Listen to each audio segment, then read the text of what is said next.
Welcome to the Tartan Touchdown episodes, where we take you through all of the latest stories and talking points from this week in the NFL. Well, the nights are fair drawing in, folks, and the season is too. We have got the majority of week 10 to talk about, just that pesky Monday night football still to go. And as the league hits double-digit weeks, we have got it all to talk about on the show for you today. And we're going to be running you through the league's ups and downs, its disappointments, its surprise gems, who runs the show, who needs to leave the show, and who's joining me on the show. And it's Gav today. How are you doing, sir? Oh, I'm doing good. I think the Giants mug we'll say is half full. I know it's Victory Monday for some, Black Monday for me.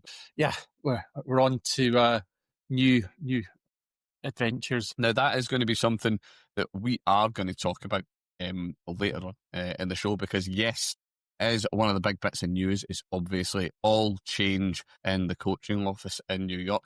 But before we dive in to your beloved Giants, I've got one question for you. And it is very simply, who runs the AFC?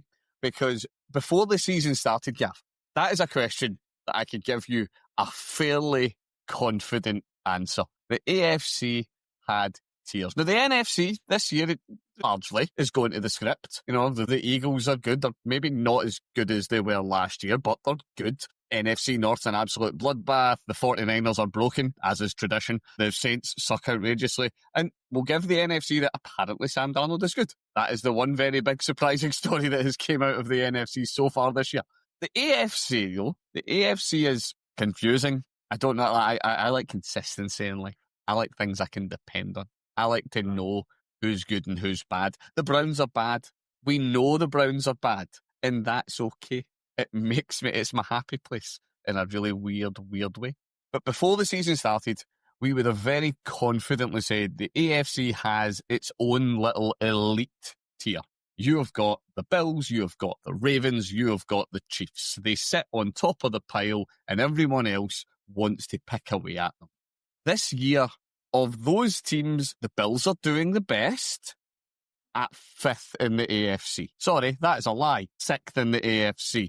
It's wild. What are we making of the AFC so far this year? We are seeing, for the sake of MD that doesn't maybe look at the conference tables, I know we more often spend our time looking at your divisional tables. The way that the AFC is breaking out so far, we've got the Colts and the Broncos, top of the tree, 8-2 apiece, joined by the Pats as well, at 8-2. You've then got the Steelers sitting at 5-4 by virtue of the AFC North being an absolute joke of a division this year. And you've then got the Chargers at 7-3. Then we bring in the Bills and everybody else follows for there. Gav, what is going on? What is going on with my beloved AFC, mate? Oh, well, I think it's definitely not how we expected it to pan out. I think we are already starting to see a couple of course corrections in there. Obviously, the Steelers losing on Sunday Night Football overnight. I think we're starting to see things tending back towards what we're expecting in terms of the AFC North and the Ravens. I think despite being in the 4th seed, the Steelers have got a 35% probability of making the playoffs, which tells you certainly what analytics thinks of their situation. But I think for the other divisions, and particular the FC East and West, yeah, we really didn't see this coming. So you're right, the Bills are still there. They're logging big wins, and perhaps we're probably giving them a lot of credit because we're looking at, well, they beat the Chiefs, but again, the Chiefs have dropped a few games too. The Bills have won the games against the big names, but actually some of the games that they've dropped have been kind of eyebrow raising. I mean, I'll call out, they were my pick for the Super Bowl before the start of the season. Could they make a run? Absolutely. But it's starting to look a little wobbly, and you know, we're past the halfway stage now. Some of these teams are going strong. It's not just been a bit flash in the pan for the Pats or indeed the Broncos. Broncos, I will say, have a big matchup coming up this weekend where I think we'll see what they're really about. But I mean, it's exciting, and this is absolutely why we go ahead and we play the season in the first place. So it's fantastic, and you're looking at the next slate of games in week 11 already. There's about 4 or 5 matchups that are just absolutely intriguing, and at least on paper, we'll see if they plan out. But yeah, it's been just hard to know what to make of it, really. It's interesting, isn't it? Right, so we can't talk week 10 without talking about the Bills. We can't talk about it without talking about the Bills getting, not even beaten, they got hosed. They got absolutely done by the Dolphins, the much maligned Miami Dolphins. So for those who haven't seen the game, finishes the Dolphins winning 30-13 winners. And it was just, I was going to say it was death by 1,000 cuts. It was death by 1,000 cuts, but the Bills were just cutting themselves. It was the errors. We've seen the catastrophic, the fumble from Josh Allen, the eternally dependable Josh Allen, always in the MVP conversation, always dangerous. And it was great. He looks like, so we've got shock horror for Josh Allen, a QB run play, where it looks like he's about to break out into open field. He's got like a defender dangling on his back, and then right at the last minute, boom, ball gets punched free, fumble, recovered by the Dolphins, and it was the look in Josh Allen's face. He couldn't believe what was happening to him. And yeah, you say that yourself, we've watched, not to do full recaps here, but right, so the Bills, they beat the Ravens, they beat the Jets, they beat the Dolphins in Buffalo, they beat the Saints, then they lose back-to-back to the Patriots and the Falcons. They go on their bye, they beat the Panthers, oh my God, they beat the Chiefs in the regular season again, which they always seem to do in the regular season. And then they go to Miami and they lose. Is this something, I don't know, with the Bills, are we seeing what has plagued the Bills for years at this point, where, yeah, they can win games that they're expected to win, but see when they're really up against it, it just seems to fall apart for them. It's the classic, we see it every year. Yeah, you beat KC in the regular season and lose to them in the playoffs when it really, really matters most. Are we seeing, I don't know, is this a lack of mental toughness for Buffalo that we're seeing? I think it's hard to say. It's one that I almost want to say, ask me again in a week, because... Ask me again in 7 weeks when the season is tied up. But no, I think a lot of people will say that this was a divisional game and strange things happen in divisional games. And that's something that I've never quite understood. Yes, you have rivalries, and yes, you play these teams twice a year. But at the end of the day, with scouting, you can be familiar with just about every team and how they operate. So I don't think that's an issue. But the one trend that I do believe in is the letdown game. You've played that big emotional game against your nemesis, the Chiefs, who, yes, you have dominated in the regular season in recent years, but you've struggled to get over the hump in the playoffs. So there's always that kind of weird synergy between the two, that the Bills feel that they always need to come back and beat the Chiefs in the regular season, and they got over that hump. But I don't know if it's just like you put so much energy, both physically and mentally, into getting that victory, that all of a sudden you just have this lapse the following week. Because it does happen in sports, but there can't be any excuse for losing to Miami. I'm sorry, everyone's professionals and they're there to do a job, but the Dolphins are not a good team. Save for probably a few minutes early in the fourth quarter, the Bills just didn't look in this one at all. So I think for Josh Allen company, you've got to have a short memory. I think this is one of these ones that you've just got to write off and say, we did not get the job done whatsoever. We're on to next week. Yeah, and it is going to, well, at the end of the day, it's always going to come to that. We love a saying in the NFL, next man up and all the rest of it. One of the ones that's really interesting for me, one of my hotly tipped teams going into the season, who are, do you know what, I actually was just double checking some of the stats on this, and it's not as upsetting as you would maybe think it is. The Denver Broncos, I backed the Broncos going into the pre-season, because we were going through the pre-season. They were one of my picks to make it the whole way this year. And we seem to be getting one of those things where we say, right, you are an incredibly good defense, as advertised. But on offense, you feel like a real letdown and all the rest of it. When you look at it, so points against in the AFC, Broncos are third best in the division. They're sitting there with currently 173 points put up against them. The Chiefs and the Texans are doing better, but that's it. When you then look at the offensive side of the ball, though, Denver are currently sitting sixth in the division. They're sitting with 235 points, and when you go all the way up to the top of the tree, the league's leading offense that we'll talk about later, the Colts are sat at 321.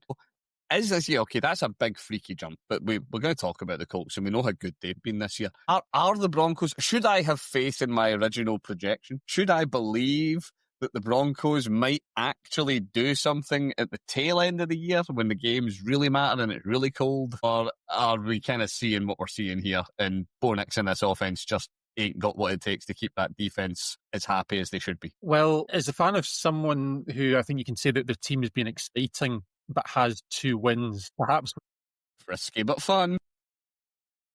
Perhaps we shouldn't criticise Denver too much for actually getting the one stat that matters and actually pile up the victories. I think the one thing, if you do look at this Broncos team, obviously Thursday night was a terrible game, and they had a similarly iffy game against the Jets in London, but they've also blown teams away at points, and whether it was the Giants in a single quarter or the Cowboys throughout the game, they can pile up the points and outscore teams. So I think that there is a bit to, yes, statistically, I think there are some questions over this Broncos team, but they have found different ways to win and actually get that job done. Obviously, they're in a very competitive division this year. The Chargers are only lurking 1 game back. And then, of course, the inevitable Chiefs are 2 games behind themselves. Sunday, the Broncos will have the first of 2 matches with Kansas City for the season. And I think that is going to be a real bellwether in terms of, can they go on? Can they maintain that lead and really kind of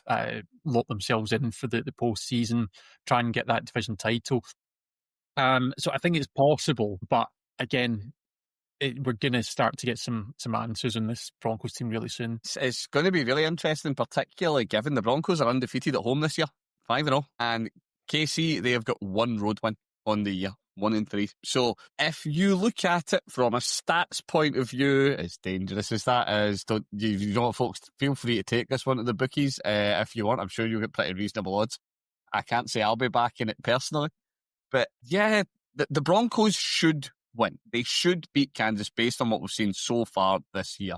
But like what we talked about with the Bills-Dolphins games, divisional games, they're never easy. Doesn't matter whose stadium you're in. But, well, I'll put it this way, actually. I think what you're saying is really right. It is a bellwether. This is the game where Broncos, you want to be taken seriously. You want to show that you are you're not here to make up the numbers. You're not here to get a wild card spot every other year. You're here because you want to get a deep run. This is where you prove it. Games against teams like Kansas, that's where you show us that, yeah, you are not here to make up the numbers. It's going to be interesting. It's going to be very interesting. Do you know what, a last one, we're going to move on for this segment, but a last one that I can't not mention, because I do seem to, every time Kansas get mentioned, I do enjoy calling them the baddies and how they're back, and it's like the Empire appearing. The real baddies might actually be back, though. Everybody thinks that Kansas are the baddies. Ladies and gentlemen, the New England Patriots are 8-2. The New England Patriots, after a whopping, 4 years, without a good quarterback, have they found what is Drake Mayhem? Have they found dare I say it, the replacement for Tom Brady? Have they finally found the guy that is going to make the New England Patriots relevant again? It certainly looks that way at the moment. I mean, Drake May, I think, has just become, as of this weekend, the favourite for MVP. And I mean, it was cool in the off season for a lot of people to tip the Patriots as one of their dark horses for the season. The further, the further we get into the season, they still keep piling up the wins. I think all of us on Turn Touchdown picked the Bucks to win at home. Patriots coming out with the win and deservedly so. It's, we've talking about the Broncos and Bo Nix, and we have question marks over them, and we feel like there's something to prove. I think as much as we're surprised by the Patriots, I don't think anyone's saying they shouldn't be 8-2. There's nobody that's contesting that at the moment. You've got Mike Vrabel, Patriot way, bringing in that new coach ethos with the team. And Drake May was expected to do great things in the league. Okay, he didn't have an outstanding rookie season, but the kid's still only in year two. It's genuinely fascinating because the Bills will always be competitive, but I think this is one where of all the teams we've talked about so far, the Patriots, they look the real deal. They do look the real deal in this. When you look ahead at what the Patriots have in front of them, honestly, you jump in, tell me how many games at the end of this you think the Patriots will lose. Okay, here's the Patriots' rest this season. We have got the Jets at the Bengals, the Giants, bye week, Bills at the Ravens, at the Jets, Dolphins, Commanders, at the Vikings, and they close the whole. I skipped ahead into the preseason. They finish out at week 18 at the Dolphins. But yeah, so we are talking Jets, Bengals, Giants, Bills, Ravens, Jets, Dolphins. How many of them is this New England team losing? Yeah, I mean, you just going in name recognition. That you say the Bills and the Ravens games are probably the only two where you really sense any kind of jeopardy. It is. Yeah. Hey, New England fans, you've been in the cold for a whopping 4 years. Welcome back. Okay, we've been too happy. Too optimistic, Gav. I've decided. I'm a Browns fan. I'm not used to joy. So it is time to talk about disappointment, because disappointment is rife in the NFL and it is rife beyond the great state of Ohio. So we were looking at this, and it was something I was having a wee thinking about who are the players that are your big disappointments. And don't worry, we'll close the segment out talking about the other side of the coin and some of the players that have given you a wee spark of unexpected joy. So who is your number one player this year that you think has been a big disappointment? Now, for clarifying this for everybody listening, doesn't necessarily mean that they have played objectively really, really badly, although I do have one who has. It more means that they are somebody that's maybe not living up to the expectations that we had for the player. But who have you got, Gav? Who is your big player that do you know what? I'm watching you week in, week out. Maybe I watched you week 11. Maybe you didn't even suit up. But you're really not showing what we're looking for from you. Well, I don't know if Sarah's going to thank me for this or not, but I'm going to go with Brian Thomas Jr. Because he had an incredible rookie season, and then all of a sudden we think Jaguars make the bold move and they draft Travis Hunt. You think, wow, this is a team that's got two outstanding young wide receivers. And Travis Hunt has obviously had flashes. Unfortunately, he's currently dealing with an injury, but it seems that Brian Thomas Jr. just hasn't shown up at all this year. It's wild. We have got, so for you fantasy fans out there, Brian Thomas Jr. is currently sitting as wide receiver 41. He is not even a wide receiver 3, and you drafted him somewhere in the first 2 rounds of most leagues that were out there. He has got hands that are made of butter. Do you know what he needs? Do you remember when the league used to allow stickum? That's what he needs. We need to go back to the days when you were allowed to put stickum on your gloves. The drops have been outrageous. And yeah, it's great. This is the joy of having a group chat with fans of different teams in it, is we get all of the very, very live and very visceral reaction from Sarah. Every time Brian Thomas Jr. drops a ball, which, as it turns out, actually this week was one of the weeks that he didn't drop many balls because he was hurt, so he couldn't sit up. And would you believe it, despite the result, and yes, Sarah, we're all a little sorry that your team lost in truly outrageous, almost Brownsian fashion, actually. The Jags tried to do a better job of beating the Browns than the Browns this week. But yeah, I mean, you get beaten in truly outrageous fashion right at the end to the Texans, closing it out 36-29. But this is one where you did actually have Parker Washington looking good as a wide receiving threat for you. You had somebody who made Trevor look like he was a competent quarterback. Who knew? Well, to be fair, he looked like a competent quarterback right up until the very end of the game. But yeah, he has been a wild disappointment. My one for this is actually somebody that's not playing. He's not playing poorly. He's not somebody that you're sitting looking at going, oh my God, I'm such a letdown, all the rest of it.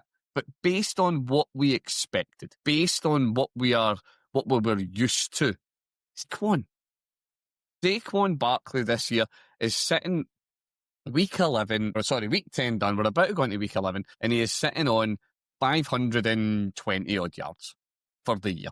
It's really not many. And this is when you think about, again, it's this idea of what were we expecting from these players. And for Saquon, you were expecting him to maybe not repeat last year, because last year was insane. You know what I mean? Last year, what Saquon was doing was wild. And, it was only slightly overshadowed by like Derrick Henry.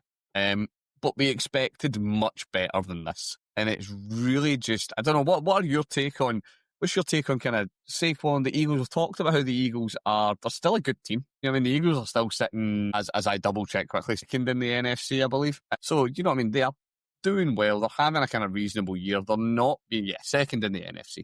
Saquon, he's not the Saquon that we were expecting, is he? Yeah, I suppose if you're going to judge, if you're going to judge performances in terms of outcomes, fact of the matter is that the Eagles have only lost 2 games so far this season. It could be Saquon could be piling up a bit more in terms of the yardage and the fantasy points for those who are into that. They're getting the job done, as was always the case last season on their Super Bowl run. They found a way to win. I guess the other thing is we've seen running backs coming off big, even 2,000-yard campaigns. There's always going to be a letdown. I don't know if it's just the volume that they're dealing with or if it is the expectation. And you would think that it doesn't need a 1,000-yard season for defensive coordinators to realise you need to try and bottle the guy up. But certainly teams will adjust and scheme regardless to try and make those changes. So I think we've seen it before with the likes of Adrian Peterson and Chris Johnson and many others over the years that have gone and taken a crack at the rushing record, that there is always going to be a regression the following year. I mean, I guess if you're thinking that we're getting to the halfway stage of the season and that's putting Saquon on track for 1,000, 1,100 yards, something like that. Yeah, it is a step back. But if your team's still winning, you're staying healthy, I'm not sure how much we can criticise. Just wait, it's okay. I'm saying all this being really big and clever right now. The Eagles haven't actually played this week yet. So just watch. This is where Saquon's going to drop a 400-yard game. 400 yards, 5 touchdowns. He's going to run literally with Jalen Hurts on his back, like kind of piggyback styley. And that's going to be the Eagles' whole game plan tonight, just to smite me having a dig at Saquon. Yeah, but it is, as we say, it's the comparison. We've seen what we can win with Saquon, and it's not looked the same so far. We are only at week 10. We do still have just less than half a season in front of us, so we could still see it. One, and I can't resist throwing it out there out of pure petulant reasons. Other big disappointment this year: the entire Pittsburgh Steelers defense, all of them. You're the best paid defensive unit in the league. Consider playing like it. Or don't, because it brings me joy to watch you suffer. I'm not going to dwell on how much I enjoy watching Pittsburgh lose to the Chargers last night, particularly when Aaron Rodgers plays like absolute dog meat, and the rest of the defense does as well. Okay. Right, happy news, happy times. We're here for good times. Let's keep the good vibes rolling. We'll get out of my pit of misery and fear. Who is your shining light? Who is your shiny little gem that has stepped up this year? That you think, do you know what? I did not see this coming, and I'm glad to see it because we all like a nice story. Well, it's funny we've just been talking about Saquon and me being the Giants fan in the room, because I've got to say I think Daniel Jones' resurgence has been a really pleasant surprise. I think he's maybe not in the MVP conversation, but absolutely a front runner for comeback player of the year. Yeah, see, there you go. You beat me to that. Surely Daniel Jones. But now that we've established that comeback player of the year, it doesn't need to be coming back from a brutal injury. It can be coming back from playing for a miserable team. Surely it is. Surely Daniel Jones has to be front runner. I think so. I mean, I guess you could say Sam Darnold didn't actually win the award last year, so is he still eligible? Is it a surprise that he's doing as well as he is in Seattle this year? But yeah, I think given the 5 years that Daniel Jones had in New York. I think, yes, we know that the Giants have not been a well-run franchise for a long time, and that players, as we've seen with Saquon, can rehabilitate themselves simply by escaping New York. Escaping the pool of New York. But yeah, I think the Daniel Jones was one that really remained to be seen. We've seen a lot of Colts fans really were not impressed when he was announced as QB1, and he has silenced them, and I don't think any of them are complaining. Daniel Jones is Snake Plissken. He escaped from New York.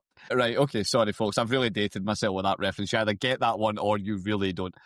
Right, okay. For me, for this one, I am actually going to say Sam Darnold. For me, I'm a little bit of a cop-out artist. It's a combo. Sam Darnold and JSN. Sam Darnold evidently can play football. Who knew? I was really convinced he was a product of the Vikings system. Good coach, good receivers, good O-line, and that he was going to get found out pretty badly moving to Seattle. Oh, the full line, look. Because, yeah, he's playing really well. And he's elevated JSN to being the top receiver in the league so far this year. You'd struggle to say it's anybody else. So, yeah, a happy one for me. I need to say the Darnold to JSN connection is something that I'm thoroughly enjoying watching week to week. It's something that's absolutely brilliant. Right.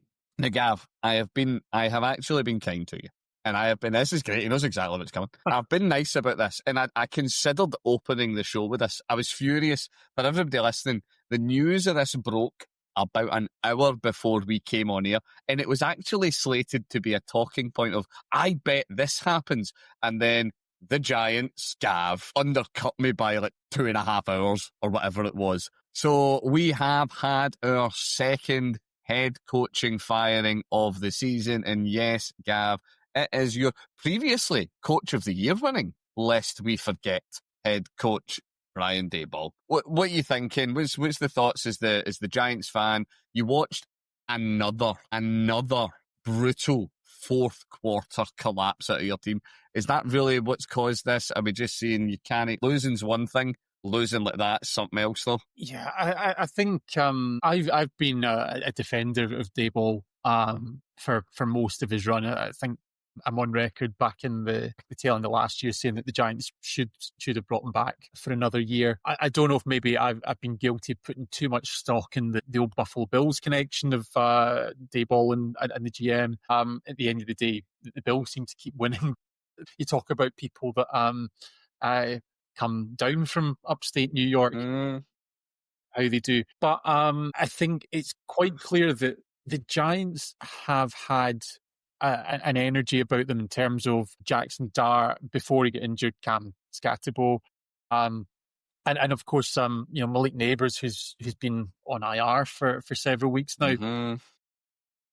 There is the foundation of an offense that Giants fans have got reason to be excited. Similarly, actually, the defensive front, they have a terrifying defensive line. I think Brian Burns was leading the league in sacks. And of course, you've got Dexter Lawrence, part of that as well. Then you've added Abdul Carter, who's maybe not set the world on fire yet, but it's still early days. So there's a number of players on that Giants defensive front, which you think should be the foundation to build upon. And actually, if you look at the number of the games, it's not just the Giants are 2-8. It's like you say, it's those collapses. So I think the Giants have twice lost the game when leading by more than 10 points in the final 4 minutes of the game. Yep.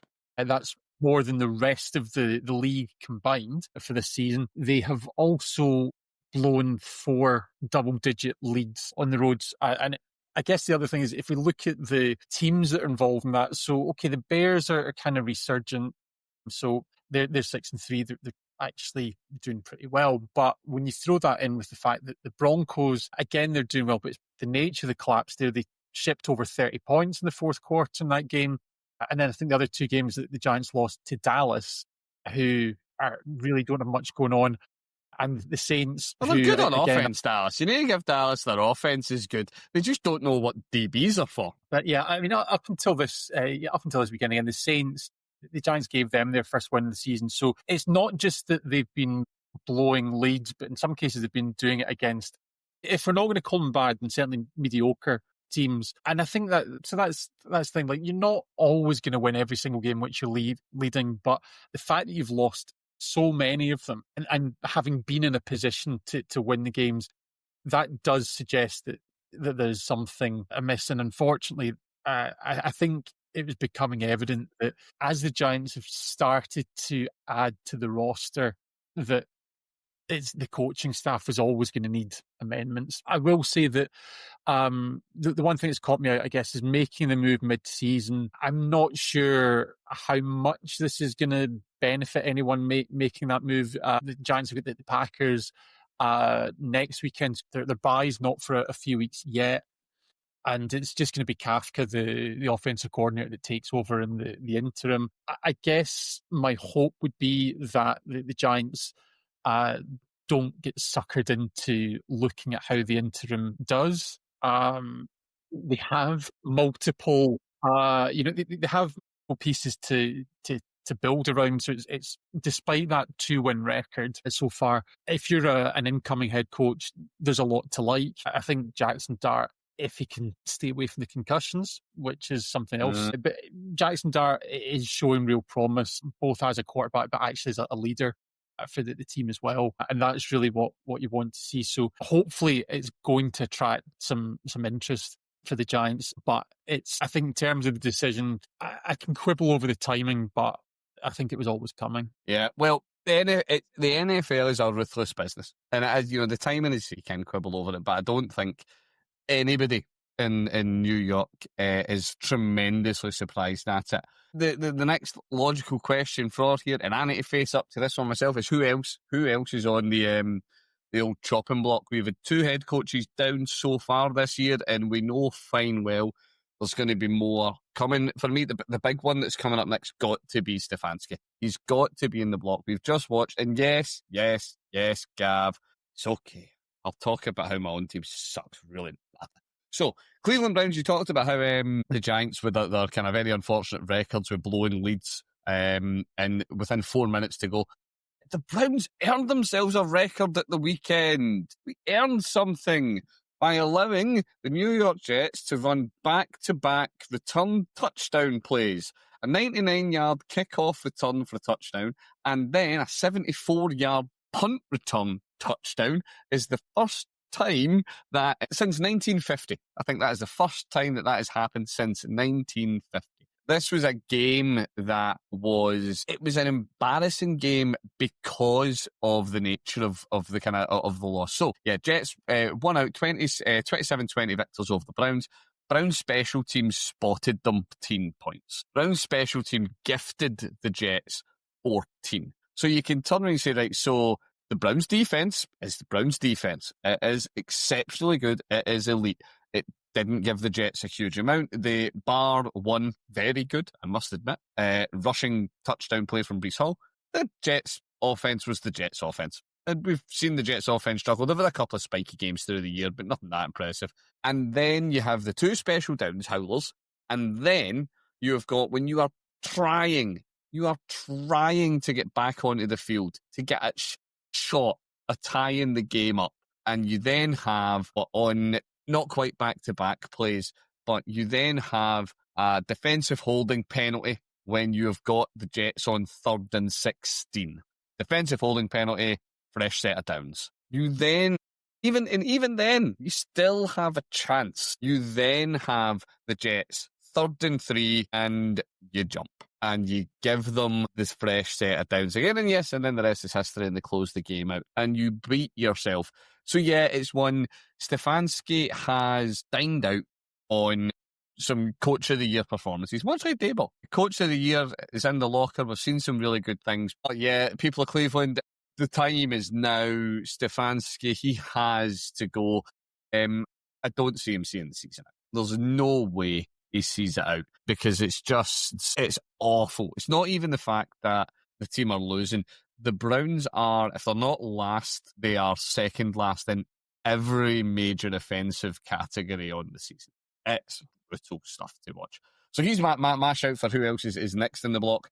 Now, I know that you've got 1 or 2 in your head. I know you've certainly got one in your head, Gav, that you think might also be on the hottest of coaching hot seats. So you've seen your own coach go. I'm calling for my coach to go. For people who are not represented by one of the pair of us, who else do you see possibly facing the chop before the season's out? Well, I mean, the one I guess we'll probably just put a pin in for now is Mike McDaniel in Miami, because it's been said that he will remain the coach until the end of the season. Now, obviously, what happens after that remains to be seen, but he is in role for the time being. So I think that was maybe the obvious one in my mind. So is that the end of the Miami Dolphins season or the end of the NFL season? Because I feel that they might be two different points in time. This is true. But no, I think one which I think is a bit of a shocker, but I think is looking increasingly likely, is Pete Carroll in Vegas. Is looking like it could be one and done. Will it even be a full one? I mean, this is Vegas. It's not even Vegas. This is the Raiders. It doesn't seem to have worked. That's all I can say. Carroll, long successful tenure in Seattle. I don't think he is going to be the second coming in Vegas. No, I'd agree. The other one for me that I think is probably facing the block before the season's long is, well, do you know, it's funny because I suppose he's in possibly the same bucket as Mike McDaniel. Zach Taylor. Now, I've been saying it all. I've been saying it all off season. I've said it all last season, and I'm still saying it this season. We are seeing the Bengals do Bengals things, where you had it with Joe Burrow. Apparently, it doesn't matter what the surname is as long as the first name is Joe. Throwing 400 yards and many touchdowns a game is a thing with that Bengals offense. They are one of the best offenses in the league to watch. And obviously, they were in bye this week. But they're one of the best offenses to watch generally, but their defense has been so consistently poor. This season, last season, pre-season, pick your poison. So for me, I reckon Zach Taylor's probably in a pretty hot seat as well. And you know, before we move on, I am going to say it. I've said it before, said it in our chat. I'm convinced the Bills through that game. The Bills want Mike McDaniel to live on in Miami. This is chess. This is playing the longest of the long games, because they know that, okay, you might get your one spiky game a year, but that's it, Miami. You ain't doing much more dangerous than that. So I'm calling for it. I'm calling tuna on the entire state of Buffalo. Right, okay, move this on. So we're going to talk about something that was good for once. The international series. We had a game that was not played in the US that was a good game. Now, and I don't, this is great because before we came on here, Gav was making a point. He always was quite upset with the entitlement of the international fans, feeling that we deserve Super Bowl level matchups every year. And I appreciate that because we do. But I'm just happy that we had a game in Berlin that was good to watch. So, yeah, what were you mentioned earlier, you talked about Daniel Jones and how impressed you've been with him in Indy. We got to see a blood-covered Daniel Jones this week, where he took it was 7 or 8 sacks. I can't remember what they totaled out at in the end. I think it was certainly 7 when I stopped counting. But let's not forget the bench that he also took. Yeah, I think that's where he cut his face up. He decided to fight a bench with his head. But do you know what? Actually, let's go back a week for a second with the Colts. They had just come off the loss to the Steelers. So, yeah, the Colts were absolutely rolling, and then they get quite comprehensively beaten. And everyone said, well, this is the game where you take Jonathan Taylor away. The Steelers made Daniel Jones take the game in his back, and it didn't happen. Well, I'll tell you what, Jonathan Taylor had himself an absolute game in Berlin. When it came down to it, and the Colts needed to get a game-tying field goal, it was Daniel Jones that made the plays on that drive. I think he had, it was a 3rd and 16. I think he had to, he didn't quite convert, but he turned a scramble into a manageable 4th and 3, something like that. Made a couple of beautiful passes to keep drives alive. I think we saw that was not a must-win game, but certainly there's a lot of pressure in that situation. And yeah, that was Daniel Jones who saved the game. I'd absolutely say, yeah, John Taylor, you score 3 touchdowns, you make your contribution to it. But let's not say that Daniel Jones didn't make some of the critical plays in that matchup. But I mean, it was just such a feast. I think we saw plays in both sides. Drake London, I think we should give a shout out to, in the Falcons. continuing to have a fantastic campaign. And yeah, it was, I think everything about both teams. Crowd, we've got Country Road blaring in the Olympia Stadium. Yet another rendition of Sweet Caroline. It was a perfect advert. And I do think that, I think sometimes, especially UK fans, we feel like we should be getting great games all the time. Ultimately, someone has to play the Cleveland Browns every week. I'm sorry. We are the Cleveland Browns. But it was great to see an advert for the game like that. And I think it's testament to everyone involved in the teams that put it on. It was a fantastic start to the game weekend for us. Yeah, it really was. I do enjoy you saying, we watched how week before, the Steelers had the game plan sorted and we're going to take Jonathan Taylor away from you. And the Falcons coaching staff obviously watched that and thought, you know what we're going to do? We're going to give you Jonathan Taylor back. Let's see how this goes for us. JT, 244 yards on 32 carries. It's insane. Yet another hat-trick day for JT. What I will say is I enjoy watching Jonathan Taylor play every single week. And I'm actually a big fan of Drake London, I must say. I do enjoy Drake London, watching him play. It was a really good game. There was one stat, and I asked Gav the question earlier with this one. I didn't tell him the answer, but I asked him the question. As much as, yes, there was a lot of offense to see. Game finished 31-25. With overtime, no less. Sorry, not overtime. That's overtime. Overtime. However, with all of that said, there were a total of 20 third downs played throughout the match. How many of them, Gav, do you think were converted? Third down. Some say the most important down. So I promise that I've not Googled this. I'm going to go with 3. He's very close, ladies and gentlemen. He's very, very close. It was 2. There were 2, and they were both converted by the Colts. The Atlanta Falcons had 8 third downs and did not convert a single one. The Colts did convert 2 out of their 12. And I should add, the Colts did actually also convert 2 out of 4 fourth downs. So they did at least have a little bit more to their kind of clutch side of their offense. But yeah, no, it was an incredible game. I thoroughly enjoyed watching it. We are used to some of the international series, and I don't mean the calibre of the teams that are playing. I just mean the calibre of the product we get sometimes is a bit ropey. I would have said up to this, the Vikings-Browns game was the best of the international series so far. But that was a cracker. It was a game that we all thoroughly enjoyed. Now, something that you mentioned earlier, Gav, you mentioned how Danny Dimes, whilst not in the MVP running, certainly should be considered comeback player of the year. And you mentioned quite rightly that the current leader in the betting for MVP is Drake May, with DraftKings having him at plus 275. If we are ever going to have a year where the league eventually decides that MVP isn't exclusively a quarterback prize, which I am not convinced we have yet, but I live in the land of hope. We thought Saquon should really have had it last year, but he didn't. Jonathan Taylor is currently 4th in the odds. Current top 4 for running for MVP. You've got Drake May, Matt Stafford, Pat Mahomes, and then Jonathan Taylor. Is this the year, Gav? Do we see Jonathan Taylor has already broke 1,000 yards? It is week 10, and JT has broke 1,000 yards. He looks a shoe-in to get a 2,000-yard season. Will he break the all-time rushing record? Who knows? Maybe. It could be the year. There's so many moving parts with that one, I don't like to guess. If he continues at the pace that he's going, though, do we see, finally, for the first time, and I'm not that sure, I'd need to go back and check the last time a non-QB won MVP. It's certainly not been yesterday.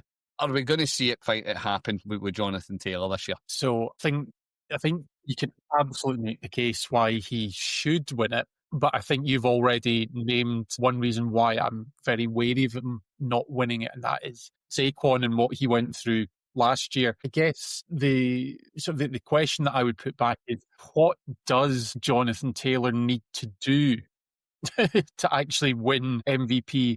Guess if you do set the all-time record, then maybe that does just put you over the top. But as we've seen, even a 2,000-yard season with Taquan wasn't quite enough. I just feel like there's got to be something that is going to make it undeniable. It's interesting. So I quickly double checked. The last time a non-quarterback won it was a running back. It was AP. It was Adrian Peterson back in 2012. So that's how long it's been since we've seen a non-quarterback win it. And yeah, is this something that is fundamentally what we need to see? JT need to set the all-time rushing record in order to stand a chance at winning it.